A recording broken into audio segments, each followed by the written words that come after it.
He dragged the German Shepherd into the backyard. No barking, no resistance, just the sound of a rusted chain scraping against concrete. The officer, once a decorated hero, tied the leash to a low-hanging branch. His hands shook. His eyes were hollow. And then, he kicked the crate away. The dog didn't fight. He just looked at him, like he still believed. Neighbors screamed, cameras flashed. Headlines screamed, police officer hangs his own dog. But none of them knew what that dog had seen or what his wife had left behind. It began with a video, shaky footage taken on an old phone, 39 seconds long. The wind was howling.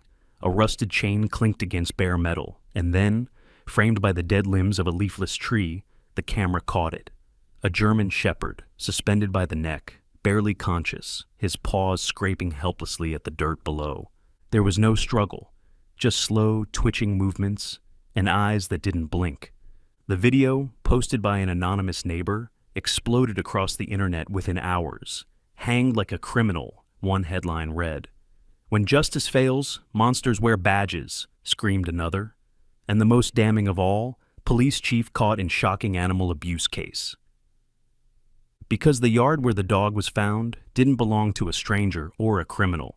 It belonged to Chief Raiden Cole, once the pride of the precinct, now the symbol of something far darker. Raiden Cole was a man built from tension. In his mid-50s, tall with a rigid military posture, his salt and pepper hair always clipped tight to his skull. His face, once handsome, had sagged in places, not with age, but with grief. He rarely smiled, and when he did, it didn't touch his pale blue eyes. He carried his badge like a relic and spoke with the slow, controlled cadence of someone who measured every word before letting it out. To his peers, he was disciplined. To the town's citizens, he was cold. And to those who'd worked under him, he was simply, untouchable.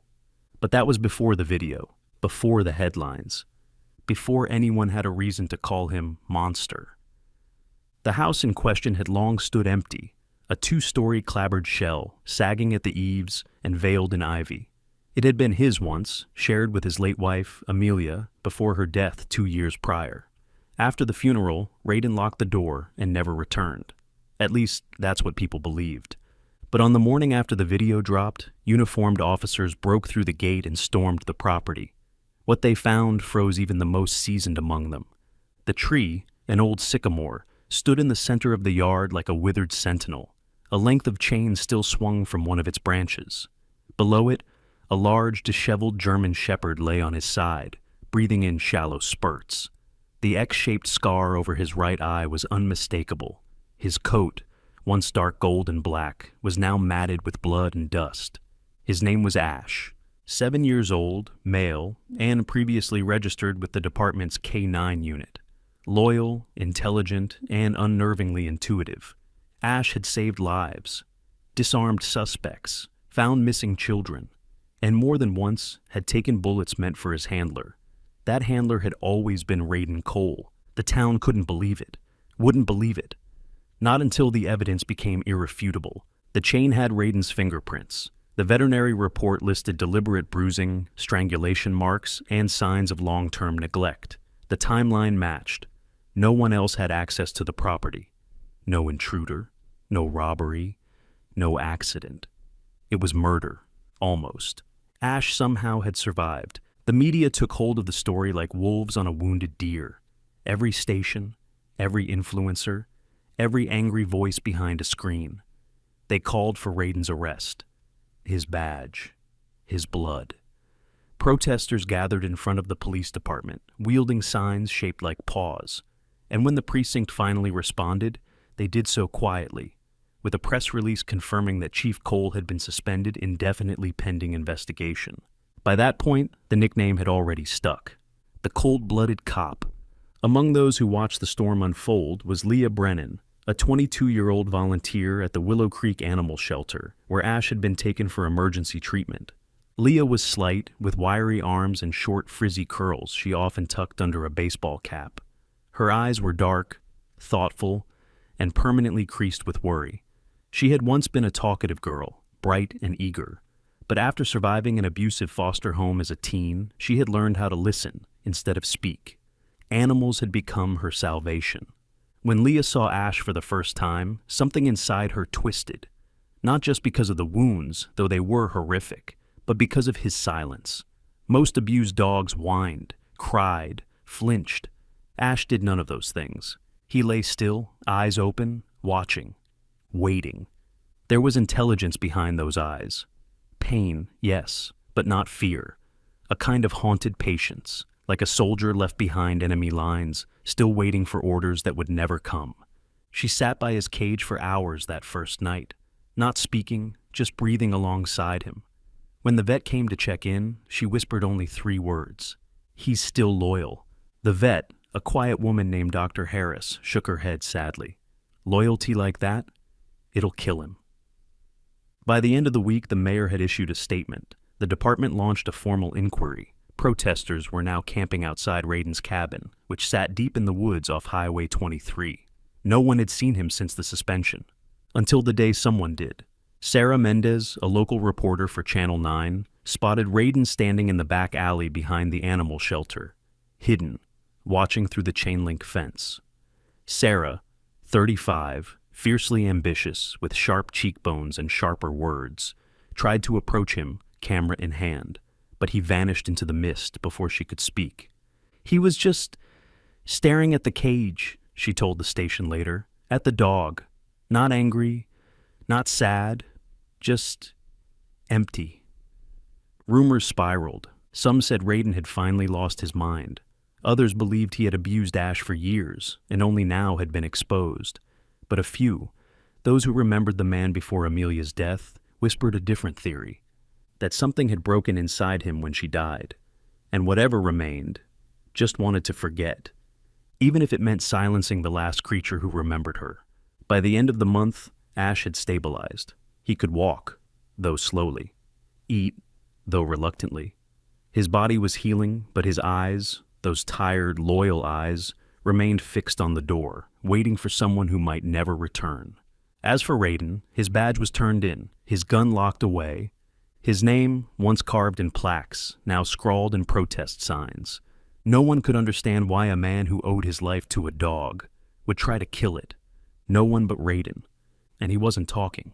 Long before the headlines, before the protests, before the video had turned him into a pariah, Raiden Cole had been something else entirely.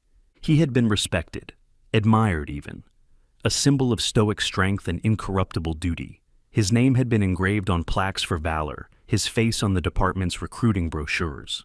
They used to call him the Night Watchman, not just because of his graveyard shifts, but because he never looked away from the dark.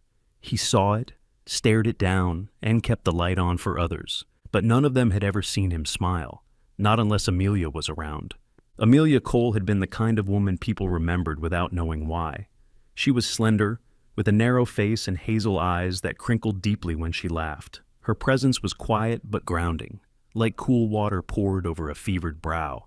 An art therapist at the local hospital, she had a way of talking that disarmed people, especially the broken ones. Her love for Raiden had been visible in the softening of his jaw, the rare warmth in his otherwise guarded eyes. They were opposites, and yet whole only with each other. But 2 years ago, on a cloudless Thursday morning, she drove her silver sedan through a rural intersection and into the path of an 18-wheeler. Witnesses said she never braked. The accident report labeled it a tragic lapse in attention. No drugs, no alcohol, no mechanical failure, just inexplicable. What the report didn't mention was that Ash had been there. The German Shepherd had been in the back seat, strapped in as usual. The dog survived with minor injuries. But Raiden, who'd arrived at the scene just minutes too late, had stood over the wreckage, white-knuckled, his badge still clipped to his belt, staring at Ash in stunned silence. He never asked what the dog had seen, never wanted to know. From that day forward, something inside him retreated and never returned. In the weeks following the funeral, Raiden stopped shaving, stopped returning calls, stopped showing up at department briefings unless summoned. His once pristine uniform became rumpled, his voice turned hoarse, as if every word was an effort. But it was the change in his behavior toward Ash that startled those closest to him. Officer Damon Ruiz, a junior patrolman with a stocky build and a quiet, observant manner, had been the first to notice. Damon, barely 30, was one of the few men Raiden had ever mentored. He respected the chief fiercely, but was not blind. He had seen Ash locked in the squad car for hours with no water, had overheard Raiden cursing the dog under his breath, calling him a coward, a curse, a mistake. Once, Damon caught Raiden yanking Ash roughly by the collar after a false scent alert during training. The look in Ash's eyes wasn't fear, it was confusion, betrayal, but no one said anything. Not then. "Maybe grief just makes you mean," Damon once told Detective Clara Yates, an old-school investigator in her early 40s with sharp eyes and a low, smoky voice. Clara had grown up in the same county, raised by a single father who was also a cop. She knew what it meant to bury pain behind duty, but even she had watched Raiden with unease. "You can't bleed forever," she'd said. "Eventually it curdles." Raiden's unraveling went largely unchallenged. He was still competent, still effective, still solving cases, giving orders, holding press conferences with that slow, impassive stare. But after Amelia's death, the man was no longer whole, and no one, not Damon, not Clara, not even Ash, could reach whatever was left inside him. What the public would never know was how many nights Raiden spent alone at that abandoned house, pacing through dust-covered rooms like a ghost clinging to his own grave. He'd park his car out front, the engine idling, Ash still locked in the back seat. He'd unlock the door, step into silence, and sit in the same chair where Amelia used to read by the window. Sometimes he spoke aloud, not to Ash, to her. Sometimes he drank. Other times, he just sat there with his head in his hands until dawn. The violence started small, a snapped leash, a harsh shove. Then came the cellar, the old stone-lined basement with no windows. Raiden would leave Ash there for hours, sometimes days. No light, no food, only silence. Ash never growled, never fought back, never even barked. It was as if he knew, as if he accepted the punishment, because somehow, maybe, in his dog mind, he believed he'd failed too. Raiden had always been a man who believed in control, routine, precision. But after Amelia's death, routine became ritual, and ritual became madness. He began to convince himself that Ash had seen something, that maybe the dog hadn't tried hard enough, that maybe the dog had let her go. It was easier than facing the hole inside himself. Until one night, when a storm broke over Willow Creek. Thunder rolled like cannon fire, rain lashed the shutters. Raiden stumbled into the backyard with Ash in tow, his knuckles raw, his breath stinking of bourbon. He didn't scream, didn't weep, just looped the chain over the lowest branch of the sycamore tree, the one Amelia used to hang wind chimes from. He clipped it around Ash's neck. The dog didn't resist. Then Raiden kicked the crate out from beneath him, but something went wrong. The chain didn't hold. It jerked, snapped slightly, and Ash fell sideways, gasping, choking, but not dying. The commotion triggered motion lights in a neighbor's yard, and somewhere, behind a curtain, a cell phone camera recorded it all. That neighbor was Linda Reeves, a retired nurse in her 60s with quick eyes and a fierce moral compass. Her garden was legendary in the neighborhood, rows of peonies and lavender, and she was the type who never minded her business when someone else's safety was at risk. When she saw the dog hanging, she didn't hesitate. She dialed 911, recorded the video, and screamed so loudly Raiden looked up and fled. By the time the officers arrived, Ash was barely breathing. Linda gave her full statement, sent the footage to every contact she had. The firestorm followed, and through it all, Raiden said nothing. Not to the department, not to the press, not even to Ash. He vanished from public life like mist in morning light. Now, weeks later, in the police archives, Detective Clara Yates sat combing through old case files, hoping to understand what had truly changed Raiden Cole. She opened a manila folder and found a photo of him and Amelia, taken at a charity ball 5 years ago. He was smiling, genuinely, and Ash, standing between them in a K9 harness, was wagging his tail. Clara stared at the image for a long time. Something didn't add up. People didn't turn into monsters overnight, and dogs didn't stay loyal to monsters, unless they knew something no one else did. Ash had always been large for his breed, over 90 pounds, with long, muscled legs and a broad chest dusted in gray-black fur that once gleamed under sunlight. But now, lying on a donated fleece blanket in the corner kennel of the Willow Creek Animal Rescue Center, He looked like a creature carved from smoke and bone. His ribs were too sharp. His fur was patchy. The scar across his right eye was fresh, but the deeper wound sat behind it, in the way he didn't lift his head when people passed, in the way he didn't flinch, or trust, or hope. The vet staff had labeled him unpredictable, too quiet, too still, too dangerous. But Leah Brennan thought otherwise. Leah was 22, with a slight frame that gave the impression of fragility, though anyone who believed that hadn't watched her carry 50-pound food bags without blinking. Her hair was an unruly mass of chestnut curls, usually pulled into a loose ponytail. Her eyes were deep brown, ringed by dark circles she never tried to hide. She didn't wear makeup, didn't smile easily, but she had a calmness about her, a kind of silent gravity that animals responded to. The other volunteers liked her well enough, though most found her distant. She didn't talk much about herself. They didn't know she kept a folding knife in her back pocket, not because she was afraid of the dogs, but because she still sometimes had nightmares of the man who once locked her in a basement and called it discipline. That man had been her foster father, and the person who'd broken through that cellar door years ago had been none other than Chief Raiden Cole. She had been 13 then, skinny, bruised, and silent. Raiden had found her after a tip-off from a gas station clerk who noticed her limping. He hadn't said much when he had picked her up, just wrapped her in his own jacket and waited quietly until she spoke. He'd brought her a sandwich, left the crust on, and when she finally said thank you, he only nodded and whispered, "You're safe now." It was the first time she remembered believing it. She hadn't seen him since. Until the video. When Ash arrived at the rescue center, barely breathing and held together by adrenaline and muscle memory, Leah had felt something stir inside her, something colder than fear and older than reason. Recognition. It took the staff an hour to get him stable. The vet, Dr. Genevieve Harris, a short, wiry woman in her late 40s with faded tattoos up both arms, sedated Ash gently, whispering French lullabies under her breath as she examined him. She had once worked with search and rescue units after Hurricane Katrina, and she'd seen what trauma did to animals. Her conclusion was grim. Physically, he'll live, but mentally, he's not coming back. Leah disagreed. She didn't say it out loud, but she saw something the others didn't. A flicker. Not in his body, but in his stillness. It was too intentional, too focused. Ash wasn't broken. He was waiting. So she asked to be assigned to him. And Dr. Harris, knowing Leah's reputation with hard cases, agreed.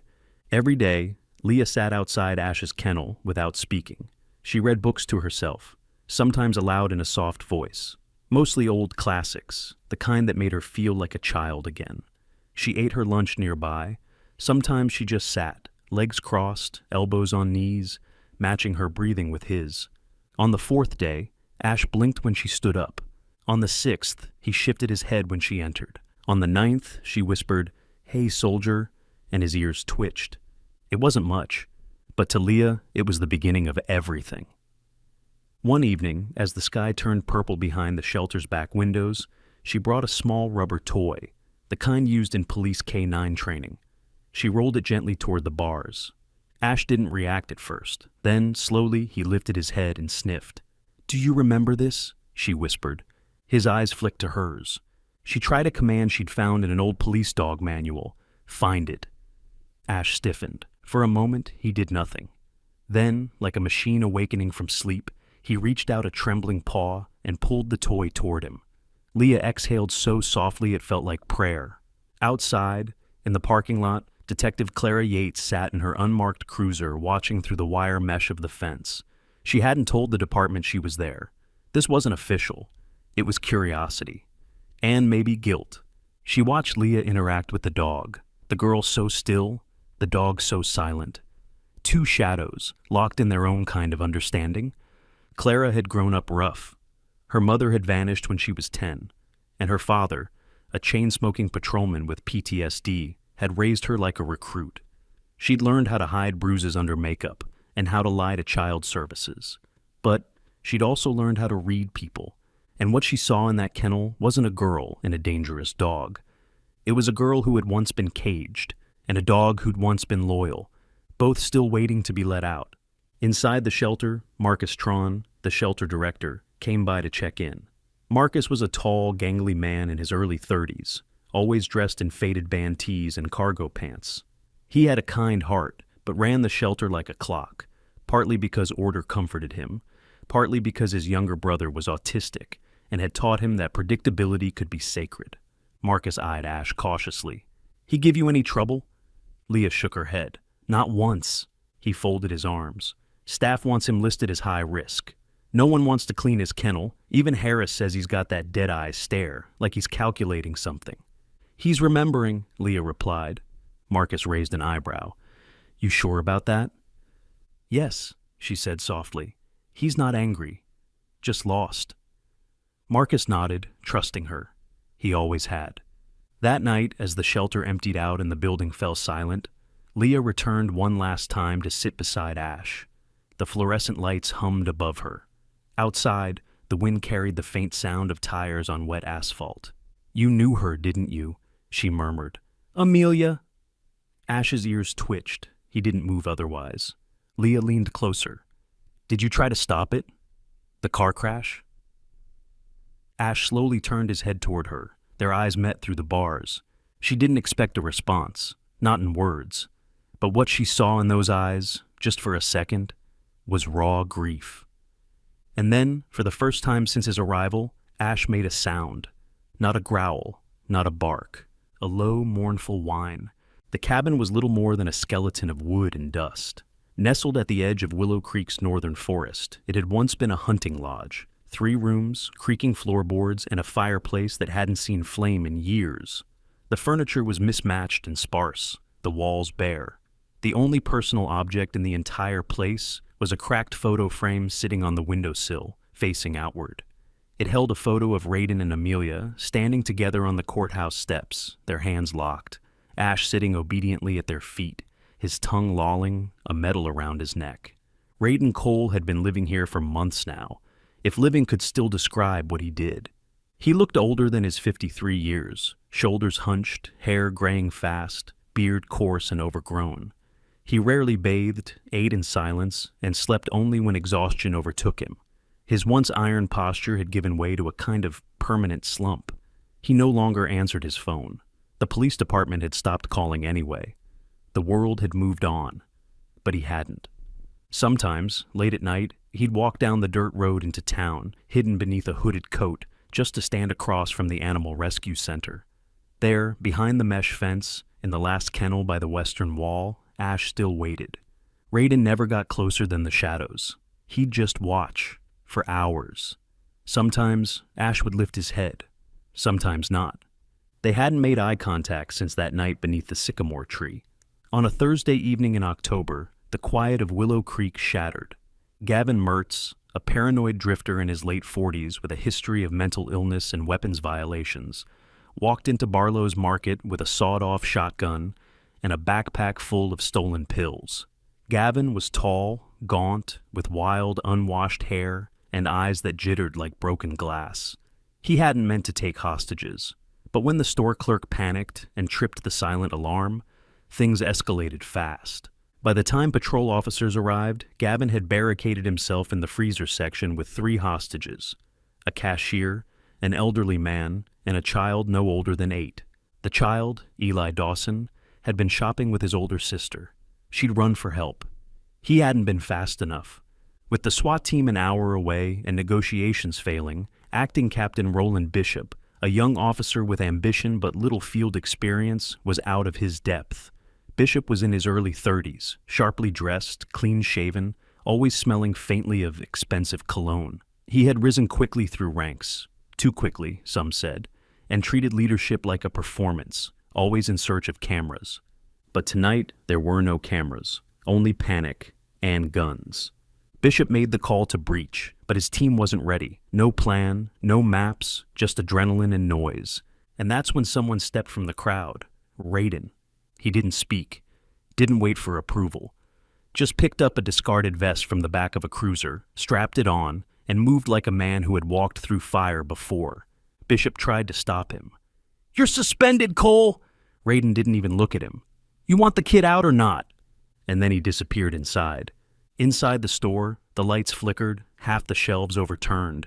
blood smeared on tile from where the cashier had been pistol whipped. Raiden moved silently between aisles, his breath steady, his eyes cold. He found Gavin pacing in the frozen food section, the shotgun shaking in his hands, the child pressed against his leg. Raiden stepped into the open. "You're not a killer, Gavin," he said. "You just want someone to listen." Gavin's hands trembled. "Stay back." Raiden didn't move. "I lost someone too," he said. 2 years ago. The world didn't care, just like it doesn't care about you. But this kid, he hasn't done anything." Gavin blinked. Raiden stepped forward, 1 inch, another. Then the shot rang out. Raiden collapsed to one knee, hit. The room exploded in noise, shouting, boots thudding, glass shattering.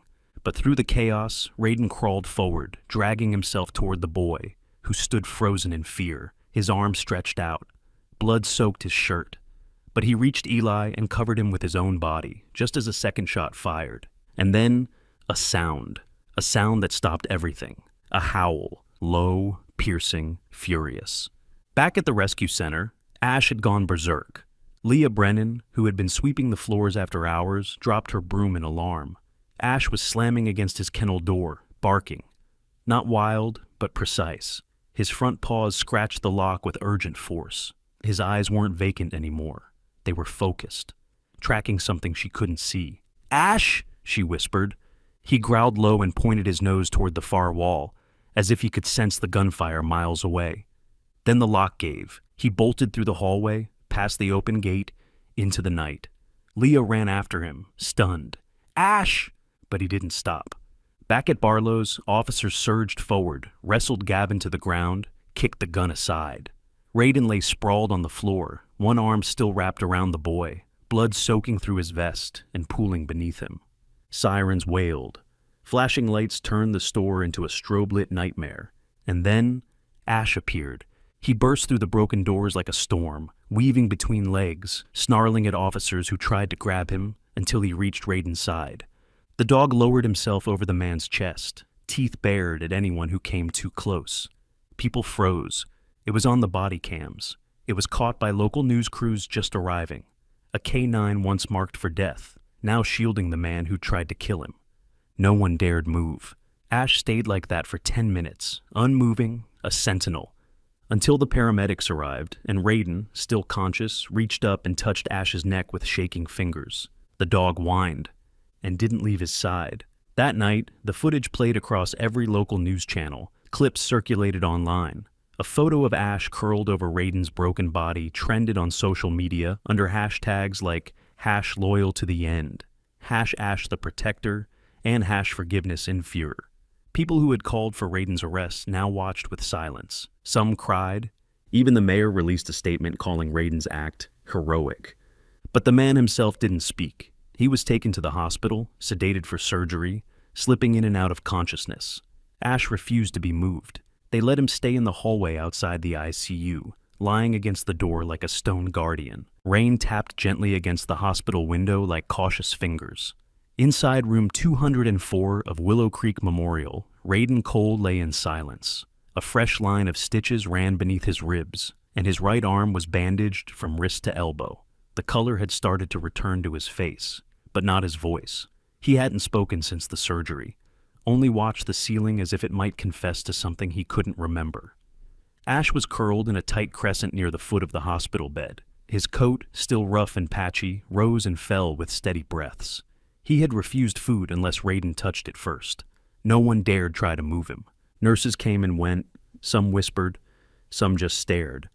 A few offered Ash quiet smiles, unsure how to greet a dog who had once been the center of controversy and now, somehow, was a symbol of grace. One morning, Leah Brennan arrived at the hospital with a worn leather backpack slung over one shoulder and a small bundle wrapped in an old dish towel. Her hair was damp from the drizzle and her boots tracked faint prints across the linoleum. She was let through by Nurse Trina Wells, a broad-shouldered woman in her 50s with a no-nonsense bun and warm eyes. Trina was the kind of nurse who'd seen men scream, break, and beg, but who treated dogs with the same respect as patients. "Room's yours," Trina said, nodding. "He's not talking, but he's listening." Leah entered quietly, her footsteps measured, and sat in the chair beside Raiden's bed. He didn't look at her. Ash did. She offered him a gentle nod before unwrapping the towel to reveal an old, dust-covered cassette tape and a yellowed paperback copy of Leaves of Grass by Walt Whitman. "I found it," she said, "behind a wall panel in the cabin, stuffed in this book." Raiden blinked but still didn't speak. "It has her handwriting," she added. "The tape says, 'For Raiden. Don't listen if you're still angry.'" He turned his head slowly, eyes landing on the cassette like it might burn him. Leah leaned forward. "I think she meant you to find it when you were ready. I don't know if you are, but I think Ash has been waiting for you to be." Raiden's jaw tightened. Outside, thunder rolled in the distance. Leah stood, placed a small cassette player on the bedside table, and pressed play. The tape crackled to life with a breath, then a voice. Amelia. Warm, measured, soft. "Ray, if you're hearing this, then you've either forgiven me or you haven't, but I hope it's the first." Her voice was different than the way Raiden remembered it in his dreams. It sounded tired, frayed at the edges, still full of love, but quieter, like someone speaking from deep underwater. "I'm sorry. I know I should have said something. I should have told you how dark it had gotten inside. I tried, so many times. But the words, they stuck in my throat, like they weren't mine to say." Raiden's breath caught. Ash lifted his head. "You remember that night on the porch, when the stars looked like they were bleeding? I asked if you'd still love me if I lost who I was. And you said, 'There is no version of this world where I don't love you.' I wanted to believe you. I really did. But the darkness in me, it lied better." The tape hissed again, soft static. "I left early that morning not to run from you, but to spare you. I knew I couldn't hide what was coming much longer, and I couldn't bear the look in your eyes when it happened." Raiden's hand gripped the blanket. "I didn't expect Ash to follow, but he did. He jumped in the back seat, barked and cried when I tried to push him out. I kept driving. I kept going. I thought maybe if I hit the curve fast enough, it'd be quick. But Ash, he fought me. He tried to crawl into the front seat. He bit the emergency brake. He howled so loud I almost stopped." Her voice cracked. "I didn't stop, and he couldn't stop me either." There was a long pause. "And when you came and saw him there, I know what you must have thought, that he let me die, that he just watched. But Ray, he was the only one who tried to save me. Please, please don't hate him. He was my last light." Ash stood slowly, placing his front paws on the edge of the bed. His nose nuzzled Raiden's wrist. "And you," Amelia's voice said gently, "you don't get to die inside just because I did. You don't get to carry this blame like it's a medal. You don't get to turn to stone." A breath. "Forgive him, Ray. Forgive yourself." Click. Silence. Raiden didn't move. For a long time he lay there with the weight of the words sitting on his chest, heavier than any bullet. Ash didn't move either. He kept his head close, his breath steady. Leah sat quietly, arms folded, waiting. Raiden finally blinked. Once, then again. And when he spoke, it came out as a whisper soaked in gravel. "She knew." Leah didn't answer. "She knew I couldn't protect her," he said, voice shaking. "And she still forgave me." "She did," Leah replied. "And so did he." Raiden turned to Ash. Their eyes met fully for the first time in years. The dog leaned closer, pressed his forehead to Raiden's shoulder. Raiden wrapped his arm around the dog's neck. No hesitation. No fear. Just bone-deep, shaking sorrow. "I'm sorry," he whispered. "God, Ash, I'm so sorry." Ash licked the side of his face. "I should have been the one in that car," Raiden choked out. "I should have—" "No," Leah said, her voice firm. "You're right where you're meant to be, and he's still here because you still matter." Raiden buried his face into Ash's fur. "If there's a hell," he said, "I built it myself." Ash exhaled, a soft gust through his nose, and curled closer into the man who once tried to kill him. Raiden whispered one more thing, barely audible.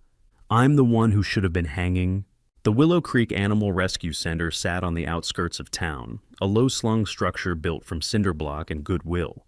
It had once been a car repair shop, its skeleton retrofitted to shelter abandoned creatures. Kennels lined the back walls, while an open common area hosted recovery pens, an old coffee machine, and a corkboard covered in faded photos.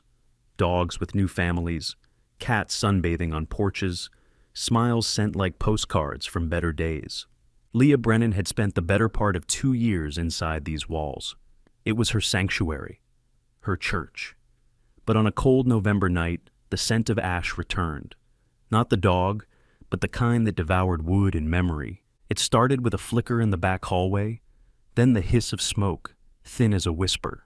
At first, no one noticed, but by the time the flames reached the supply closet, the old insulation ignited like paper. The fire alarm screeched awake at 2:12 a.m. Leah, asleep in the staff lounge with a book still open on her chest, woke coughing, eyes stinging. A thin line of smoke curled under the door. She sprang to her feet, shouting, "Marcus!" Marcus Tron, the shelter's director, had been sleeping in his office as usual. He was tall and wiry, with a permanent frown etched between his brows and a Star Wars hoodie zipped halfway over his chest. The hoodie was now smeared with soot as he stumbled out, barefoot, coughing. "Back hallway's gone," he shouted. "The sprinklers aren't kicking in." "The generators!" Leah yelled. "We've been on backup power since last week." A sudden boom shook the east wall. Shelves collapsed. Sparks rained from a socket near the kitten nursery. Leah didn't flinch. "The dogs," she said. Marcus grabbed a fire extinguisher and nodded. "I'll take the south wing." But Leah was already running barefoot across the burning tiles, ducking smoke and sidestepping broken glass. Her heart pounded. Not from fear, but instinct. She didn't think about escape. She thought about Ash. He was in the isolation kennel, at the farthest end of the corridor. She barely made it halfway before a steel beam collapsed in front of her. The heat was unbearable, the air like soup boiled in gasoline. Still, she pushed on. But the fire wasn't the only thing watching. Harlan Price stood across the street, arms folded, face shadowed beneath a camouflage hat. He was in his late 50s, round-shouldered, with a belly that strained against his belt. His eyes were small, set too close, and his knuckles bore tattoos from another life. Biker days, desert wars, broken promises. He'd once been a K-9 handler, too, fired from the neighboring county after choking a pup during training. He had watched Ash's story unfold on TV with growing disgust. "Soft," he muttered. "They're making a damn martyr out of a mutt." So he waited until the shelter was quiet, found a loose panel in the chain-link fencing, and poured lighter fluid through a cracked window. Now, as the flames danced higher, Harlan lit a cigarette. "I told you, mutt," he whispered. "Not all monsters die." Back inside, Leah reached the isolation kennel, only to find the latch warped by heat. Smoke was thick, choking. Her vision blurred. But then, through the crack in the wall, Ash barked, not wildly, just once, sharp, clear. It was enough. Leah kicked the latch with everything she had. It snapped. Ash burst forward, his eyes burning gold in the flickering dark. He didn't wait. He didn't hesitate. He ran past her, turned, and barked again. He was leading her out. Miles away, Raiden Cole was asleep in a folding chair outside the hospital, under the stars. He hadn't gone back to the cabin. Not yet. He'd taken to staying near the hospital, in case Ash needed anything.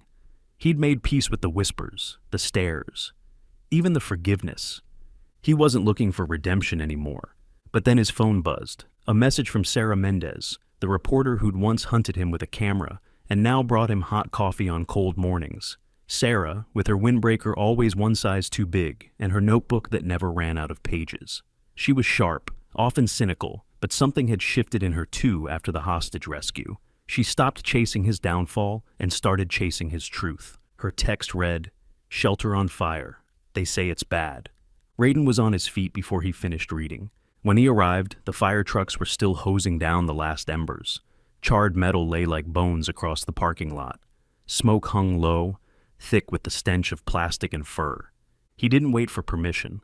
Ash was limping out of the east side rubble, guiding 2 smaller dogs ahead of him. His front paw dragged slightly, burned. His sides were singed. But he was alive.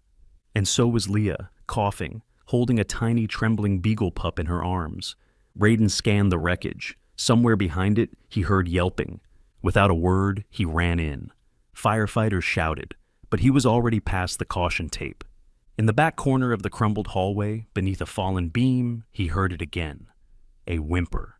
High-pitched. Faint. He dropped to his knees, lifting a melted crate. Inside, barely breathing, was a golden retriever puppy, maybe 5 weeks old, smoke blackened, covered in ash. Raiden scooped it up gently, pressed it against his chest. Ash appeared beside him, eyes locked on his. Together, man and dog walked out of the fire. The moment was caught by Emmy Cho, a young freelance photojournalist with wide eyes and steady hands. Emmy had grown up in Willow Creek and returned after college to document the things most people overlooked: homelessness, animal rescues, forgotten war veterans. Her photo, Raiden, face streaked with soot, cradling the golden pup while Ash limped beside him through falling embers, went viral within hours. People didn't just react, they wept, they remembered. Within days, the town's residents started a petition: restore Raiden Cole's badge. Thousands signed. Some who had once called him a monster now called him a man who had walked through hell and come back with others in his arms. At a televised town hall, the mayor herself offered Raiden an official commendation and a full reinstatement. Raiden stood at the podium, a simple man in a borrowed suit. Ash sat at his heel, bandaged paw resting gently on Raiden's boot. The mayor smiled. "Chief Cole, the people would be honored." "No," Raiden interrupted gently. The room hushed. "I'm grateful," he said, "but I don't need the badge." A pause. Honor doesn't come from a title or a uniform. It comes from knowing you've made peace with the man in the mirror. He looked down at Ash. "I still see shadows, but he's helping me find the light again." The forest came alive at dawn. Sunlight filtered through the pines like golden threads being stitched across a patchwork sky. Birds murmured softly in the canopy. Squirrels chattered along low-hanging branches, and somewhere in the distance, the creek babbled like an old storyteller waking from a nap. The cabin stood quietly in its clearing, still weathered and slumped, but no longer abandoned. Moss had crept across its stone foundation. A new wooden porch had been added with Raiden's own hands. And beside the front steps, a carved wooden sign read, "Ash and Raiden, Gentle Lessons." Inside, the air smelled of pine resin, coffee, and faint traces of wet dog. Raiden Cole, once the man who broke beneath grief, now moved with quiet steadiness. His beard was trimmed, his frame leaner but firm. His hands, once tight with guilt, now found purpose in carving wood, mending fences, and gently guiding small hands. Twice a week, children came. Some were autistic. Others carried anxiety like invisible backpacks. A few had scars, on skin or soul. Parents brought them quietly. Some with hope, others with desperation. They came not for Raiden, though many came to respect him, but for the dog they'd heard about on the news. The dog that had survived fire and betrayal and still walked with kindness. Ash. Once tall and muscular, Ash now walked with a slow, dignified gait. His fur had gone grayer, and the burn on his front paw never fully healed. He no longer barked much. He didn't need to. When he entered the yard, the children stopped fidgeting. Their shoulders softened. Some whispered secrets to him that they wouldn't even tell their parents. He simply listened. To them, he wasn't a dog. He was a guardian. One of the regulars was Miri Gallagher, a 6-year-old girl with dark curly hair and oversized glasses that slid down her nose. Miri was nonverbal, diagnosed on the autism spectrum, and prone to freezing in loud or unfamiliar spaces. Her mother, a school librarian named Nina, brought her every Friday afternoon. Miri never made eye contact with anyone, until Ash. The first time she touched his fur, she gasped, then looked up at Raiden with wide eyes as if asking for permission. He only nodded. Ash rested his head in her lap. Weeks passed. Miri began arriving with a bag of cereal puffs she insisted on feeding him by hand. One morning, she surprised everyone by pointing to a wooden sign Raiden had made and saying, softly, "Shh." Her mother wept. Raiden simply smiled and scratched the dog's ear. Leah Brennan still visited often. She didn't wear the baseball cap anymore. She let her curls run free. She was studying online now, pursuing animal behavioral science, while still volunteering part-time at shelters. Whenever she arrived, Ash would greet her by resting his head against her thigh. Raiden had grown to care for Leah deeply, not as a daughter, but as something between student and kindred spirit. They shared coffee on the porch, repaired broken kennel gates together, and sometimes sat in silence with Ash between them as the forest grew dark. One evening, Leah brought a new arrival, a stray black kitten with matted fur and one blind eye. It had been dumped in a trash bin behind a local diner. "Meet Maple," she said, holding the tiny, trembling creature against her chest. Raiden raised an eyebrow. "You think Ash'll tolerate a cat?" Ash patted forward, sniffed, and gently nudged the kitten's head. Maple mewed once and curled under Ash's belly. "Well," Leah smiled, "that's settled." As the months slipped by, something remarkable happened. People from town, those who had once spit his name with venom, began waving from their cars when they passed the trailhead. Children from local schools wrote letters thanking Ash for being brave. A retired teacher sent Raiden a bundle of old K-9 training books, wrapped in brown twine and gratitude. Reporters still tried to reach him sometimes, but he always declined. His story wasn't a headline anymore. It was a quiet, living thing. Bess tended in silence. On an afternoon thick with summer heat, Raiden sat on the porch with a hand-carved cane beside him. Ash lay stretched out in the sun, one paw crossed over the other. Miri had just left, waving shyly from her mother's car window. Maple slept in a flower pot by the door, dreaming of mice and sunlight. Raiden leaned back, hands behind his head. He studied Ash. The dog's breathing had slowed over the past few weeks. He didn't climb stairs anymore. He ate less, slept more. His eyes, though clear, were often distant, as if already drifting towards some other place. Raiden understood. They'd both walked through fire, they'd both paid the price, and now they were home. He got up slowly, knees aching, and walked over to the dog. He knelt beside Ash, one hand resting gently on his shoulder. The old shepherd opened one eye. "You tired, old boy?" Raiden murmured. Ash blinked. The light fell golden through the trees, catching the curve of Raiden's jaw, the silver in Ash's fur. Raiden brushed a leaf from Ash's flank and whispered, "If there's another life waiting, pick someone better next time."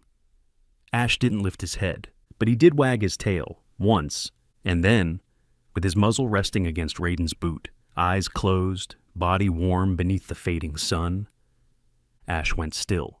There was no ceremony, just a burial beneath the sycamore tree behind the cabin, the same kind that once bore weight in silence, now transformed into something softer, a memory tree. Leah planted wildflowers over the mound. Miri placed a drawing beside it, of a brown dog with wings. Raiden didn't speak at the graveside. He only knelt, hand pressed to the soil, and stayed there until night. That evening, long after the last child had gone, Raiden stood alone in the cabin. The air felt heavier without the click of paws across the floor, without the soft thump of a tail when he opened the door. He walked to the mantel where the lantern sat. A gift from Amelia, years ago. He hadn't lit it since her funeral. Now his fingers brushed the flint wheel. It caught. Flame bloomed, small, steady, golden. He placed the lantern in the window. Let the forest see it. And for the first time in many, many years, the cabin was no longer dark. Sometimes, the greatest miracles don't come with thunder or blinding light. They arrive quietly, in the loyalty of an old dog, in the courage to face your past, or in the grace to forgive yourself. Raiden didn't find salvation in a courtroom or a badge. He found it under a tree, in the eyes of a child, and in the gentle breath of a dog who loved him when no one else did. Some might say Ash was just a dog, but maybe, just maybe, he was more than that. Maybe he was a whisper from God, reminding us that no one is too far gone to be loved again. Not even a broken man, not even you. A prayer and an invitation. If this story touched your heart, say a quiet prayer for the Raidens, for the Ashes, and for anyone still lost in the dark, waiting for their light. Leave a comment if you've ever been saved by the love of an animal. Share this video with someone who needs to believe in second chances. Don't forget to subscribe, because every week we bring you real stories of faith, healing, and hope. May God bless you. May He walk with you through the fire. And may He always send someone, two-legged or four, to guide you back to the light.